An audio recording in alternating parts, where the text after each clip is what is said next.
অনেক যুবক এমন আছে যাদেরকে শয়তান ওয়াসওয়াসা দেয়। যাদেরকে শয়তান কি দেয়?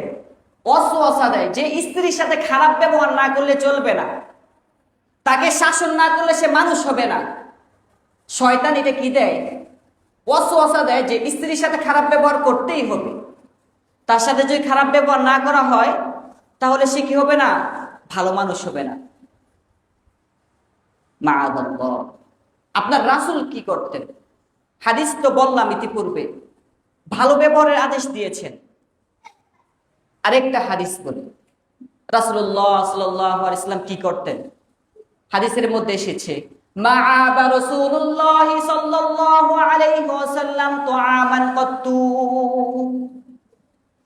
রাসূল সাল্লাল্লাহু আলাইহি ওয়াসাল্লাম তার জীবনে কখনো, কথাটা লক্ষ্য করবেন, তার টোটাল লাইফে, গোটা জীবনে কখনো তার ওয়াইফের খাবারের দোষ ধরতেন না।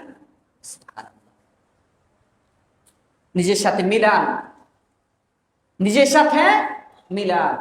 রাসূলুল্লাহ সাল্লাল্লাহু আলাইহি ওয়াসাল্লাম তার গোটা জীবনে কখনো তার ওয়াইফের খাবারের দোষ ধরতেন না। আমাদের অবস্থা কি? তরকারির মধ্যে একটু ঝোল বেশি হয়ে গেছে, একটু কম হয়ে গেছে, লবণটা একটু বেশি হয়ে গেছে, লবণটা একটু কম হয়ে গেছে, ঝালটা একটু বেশ কম হয়ে গেছে, হলুদ মরিচ একটু এদিক সেদিক, আমরা কত দোষ ধরি।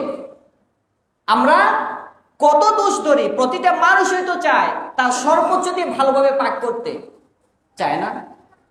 আমরা তো আর ফেরেশতা না, ভুল হবে না? ভুল হয়। কত মানুষ ভুল ধরে ওয়াইফদের খাবারে।